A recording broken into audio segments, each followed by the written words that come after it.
Welcome, everyone. It is always an honor for us to talk with partners for Navigators Chicago as well as the Navigators family. And today I get a chance to talk with a very interesting person, the person that Hugo Dubovoy, and originally from Mexico, worked as a lawyer. And so, welcome, Hugo. Thank you, Tommy, for the invitation. I Well, appreciate it. we were just talking right beforehand. Is you actually were originally born in Mexico, and so went to law school there, and at age around 30 years old, you came here to the U.S.? That is right. Yes, I someone very dear to me had just passed away in Mexico, and so I thought it would be a nice opportunity to change the atmosphere for a year. It was supposedly a one-year assignment, but then after a week of being here, my wife and my kids didn't want to go back. So at the end of that year, I had to look for another job, and the Lord had everything lined up. And I had a friend from junior high and high school and law school in Mexico who was working at a law firm here. And there was a time when the NAFTA was just about to take effect. So there it was, Mexico was in the news every day because of that. And he was able to bring me into the law firm where I still am working. Yeah, yeah. And so, as a lawyer, what do you do on a daily basis, Hugo? I went to law school in Mexico, so I basically advise on Mexican law and primarily corporate issues, labor issues, um, questions regarding doing business generally in Mexico. Yeah. Hugo, 2020, it will be the time of the global pandemic. How has that affected businesses between the US and Mexico as you've had to deal with it? In many ways, in different ways, also according to the stages. Initially, it was basically trying to survive, then to recover, and some companies are still in that stage, and also how to reinvent themselves when needed going into the future. Yeah. So initially, the questions as to even can we operate? Is our business considered essential so that we can keep operating or not? And what measures are we required or should we take with respect to employee safety? Companies having trouble getting their supplies filled because of their suppliers were not able to work normally. Some other companies not knowing if they had to meet obligations that they had contracted prior to the pandemic, and now they were in a difficult situation. And now, more into the recovery and reinventing Yeah. stage. Got it. Got it. Got it. Hmm. And for someone like for me, born and raised in Chicago, I'm Chinese American, and I have not yet had a chance to visit the wonderful country of Mexico yet. What industries are operating there, especially that you're dealing? Is it more the textile clothing?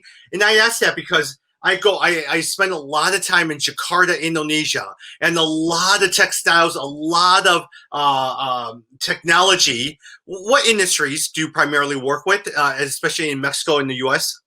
Well, the auto industry is huge in Mexico and the U.S. and Canada, and Yeah, it's one of the main industries covered by the free trade agreement between got the it. three countries.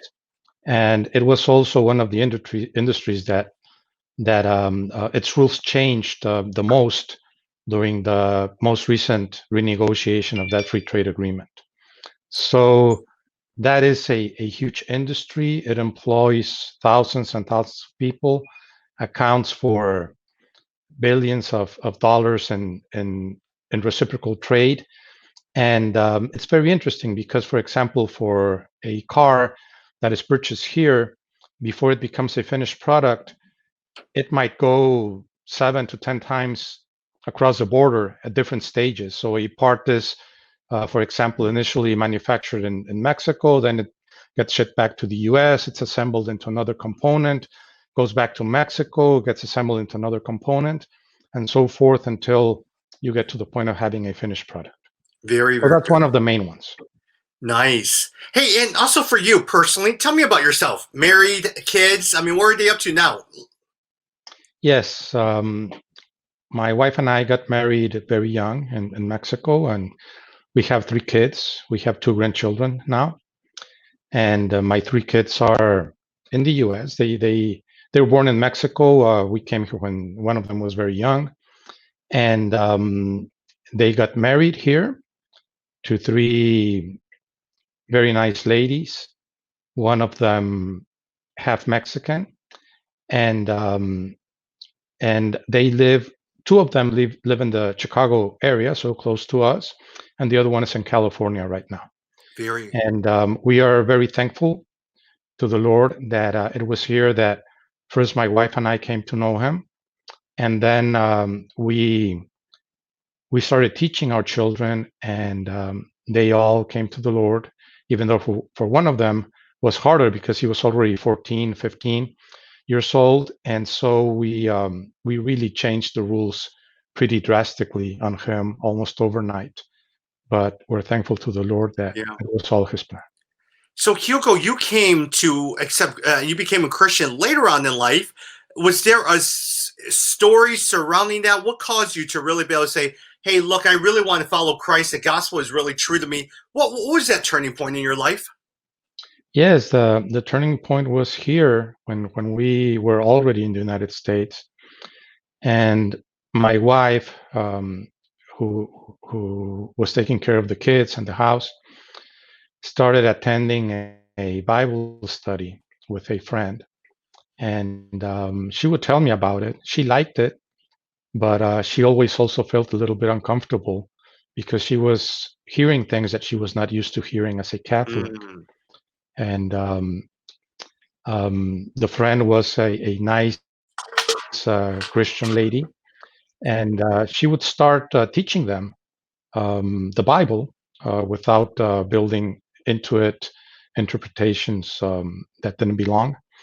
And so my wife was interested, and she would start discussing things with me. I also became interested, and then when I realized that some of my prior beliefs as a Catholic were not didn't originate in the Bible, but essentially they were the interpretation of a pope from the 19th century. I was astonished that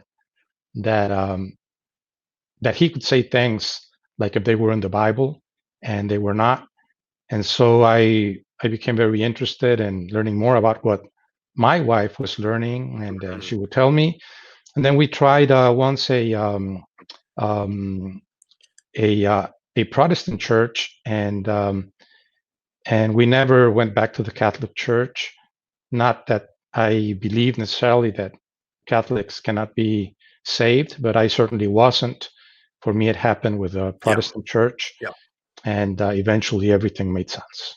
Hey, And Hugo, yes, And Hugo, I would say I totally understand what you're just saying because I grew up going to a Catholic church pretty much all a good portion of my childhood up until my teenage years. Because to this day, my mom's still a very strict Catholic, and I totally understand there is an interpretation from the priest or the Pope versus a different. The Christian faith teaches you're hearing from God. The Holy Spirit is present in your life in all believers.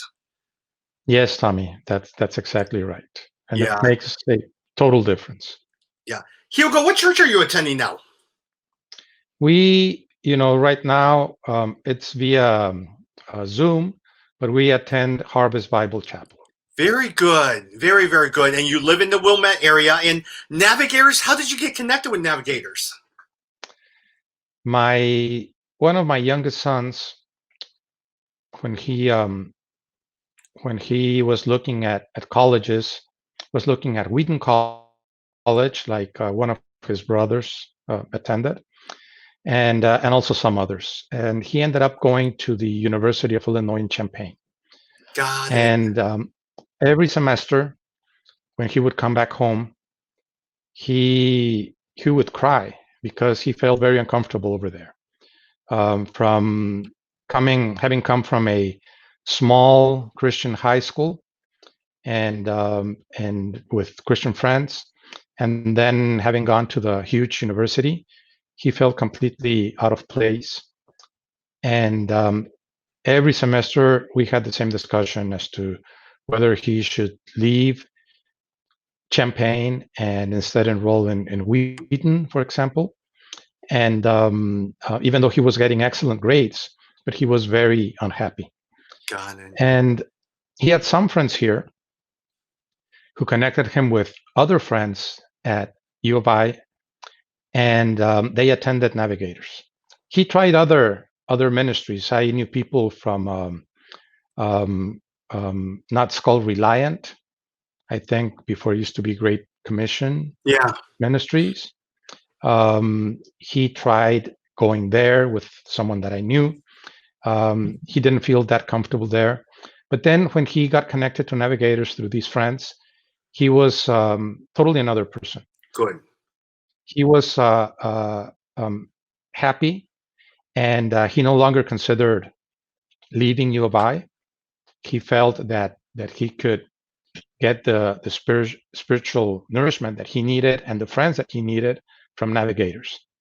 And the people that took care of him are all wonderful people. I'm still in touch with them. I'm privileged to support their ministries. And even though my son finished college maybe 7 years ago or something like that, we still keep in touch, and they're very close to my heart. And the whole organization of Navigators is as a result of that. And Yeah. I'm just so thankful that I need to support the ministry. Yeah, yeah. Hugo, I totally understand what you're saying because I have two daughters. They're 1.5, but there's also a 6-year-old. And so you look at your son and you see the staff workers who invested in their life, and you're going to really invest in them. I went to InterVarsity, and my staff worker, she passed away from brain cancer. She really poured into my life. She really invested in my life. And one of my biggest regrets is I never got a chance to say goodbye before she passed. But there is something about those influences in your life. And as a father, if you see someone invest in your kid's life, you want to do everything you can to support them. Yeah. And looks like we are frozen. And Hugo, I'm not sure if you hear me, but hey, We got Hugo, disconnected for a few seconds. you got it. What part did you hear? The part that I was saying about investing in your kids? I heard about your mentor. She passed away from cancer, but that's Yeah. where we lost the connection. No, but as a father, there is something special about if you see someone investing in your kids Oh and yeah. you really want to do your best because there is an appreciation that you have. Because for me, my two daughters are so important to me. If I see people investing, I'm going to do everything I can to support them. And it's not only that, you see the dedication of these people, how they they really sacrifice a lot of things that other people pursue because they want to serve people and young people, and those young people are our kids. So it's I'm just amazed at their love and their commitment to glorify God. Yeah, yeah. Hey, Hugo, if you don't mind me, who were those staff workers that invested into your son? Initially, Norm and Katie Hubbard, and Katie passed away from cancer also a few years ago. And she still, through her writings and that Norm uh, still shares with people who follow his ministry. Yeah, It's amazing how she can keep ministering to many people. But then it was Noah and Katie Haas, and lastly Ben and Jess Dagger. good, good, good, All good. of them, very thankful to all of them. They attended his wedding, and it was wonderful share those moments with him, and Katie Hubbard as well was able to attend. Yeah. So those are cherished memories. Wow, that mean Hugo, thank you so much for sharing, and for I'm going to share that with those staff workers as well too, and the rest of the Chicago staff for them to hear, because sometimes we don't get a chance to hear about from the parents or even what happened to your son and everything like that. So thank you for the impact, and thank you for sharing about the impact that those staff workers made on your son. Oh yes, of course. Maybe they don't realize the huge impact. They know that they had a significant impact. Maybe they know they had a huge impact, but for my son, it was a matter of being totally miserable or being a happy.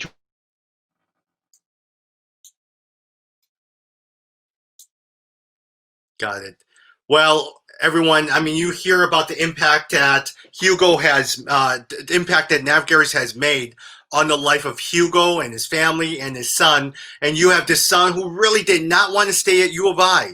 And the presence of the staff workers, the collegiate ministries at Navigators allowed him to stay. And that is so key. And that's what those partnerships mean. That's what you guys are supporting. And so thank you so much for all that you do. And I'm going to actually end over here. And I just want to thank you and share stories with you every month of people like Hugo.